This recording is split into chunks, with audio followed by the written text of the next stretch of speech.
এলাচ চাষ পদ্ধতি এবং এলাচের জাত। এলাচের চাষের জমি। উর্বর মাটি এবং হালকা রৌদ্র ছায়াযুক্ত জায়গায় এলাচ গাছ ভালো জন্মায়। ভেজা স্যাঁতস্যাঁতে জায়গায় ছায়ার মধ্যে এলাচ গাছের ফলন ভালো হয়। এলাচ চাষের ক্ষেত্রে আলাদা কোনো জমির প্রয়োজন হয় না।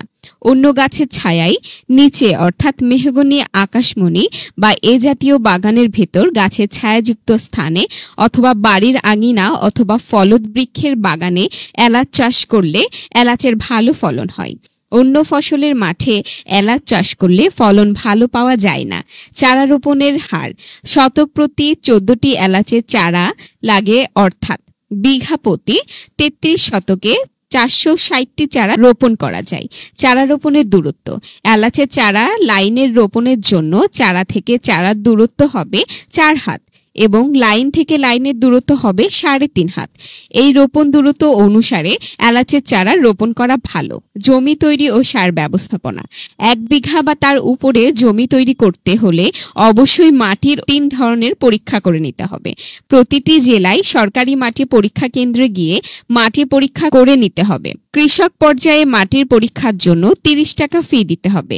সেই হিসাবে 3টি পরীক্ষায় মোট 90 টাকা খরচ হবে। মাটির পিএইচ, মাটিতে বালি বা স্যান্ডের পরিমাণ, মাটিতে জৈব উপাদানের পরিমাণ, এই 3টি তথ্য অবশ্যই জানতে হবে। সবকিছু ঠিকঠাক পরিমাণ মতো থাকলে এলাচ উৎপাদনে তেমন কোনো খরচ হয় না। শুধুমাত্র প্রথম বছরে চারা কেনার খরচ হয়, তবে পরের বছরগুলোতে আর চারার টাকা লাগে না। মাটিতে পিএইচ এর পরিমাণ 6 এর বেশি হলে মাটির সাথে পরিমাণ মতো চুন মেশাতে হবে। যদি এঁটেল মাটি হয় এবং জমিতে বালির পরিমাণ কম থাকে তাহলে অতিরিক্ত বালি মেশাতে হবে, কিন্তু দোআঁশ মাটিতে কোনো কিছুই করতে হবে না। মাটিতে জৈব উপাদানের পরিমাণ কম থাকলে পচা গোবর বা কেঁচো কম্পোস্ট সার অতিরিক্ত প্রয়োগ করতে হবে। এছাড়াও জমি তৈরির সময় চাষের সঙ্গে টিএসপি প্রতি শতকে মাটিতে 500 গ্রাম, পটাশ প্রতি শতকে 500 গ্রাম, দানাদার কীটনাশক যেমন ফুরাডান বা কার্বোফুরান 1 বিঘা 33 শতক জমিতে 2 কেজি পরিমাণ প্রয়োগ করতে হবে। তারপর 1 দিন পর সেচ দিয়ে জমি ভালোভাবে ভিজিয়ে দিতে হবে, যেন জমির সাথে সারগুলো ভালোভাবে মিশে যেতে পারে। ভালো ফলন পেতে হলে এর 14 দিন পরে 4 ফিট চওড়া ও 1.5 ফিট গভীর গর্ত করে গোবর সার বা জৈব সার প্রয়োগ করে সাথে দানাদার কীটনাশক প্রতি গর্তের গোবরের সাথে 200 গ্রাম অবশ্যই দিতে হবে। এছাড়াও চারা রোপণের 20 থেকে 25 দিনের মধ্যে একই হারে ইউরিয়া, পটাশ সার দিতে হবে। পরিচর্যা। চারা রোপণের 3 বছর পর শীতকালে এলাচ সংগ্রহের পর পুরাতন গাছ ছাঁটাই করতে হবে। অবাঞ্ছিত মরা গাছ পাতা ছাঁটাই না করলে ভালো ফলন হয় না।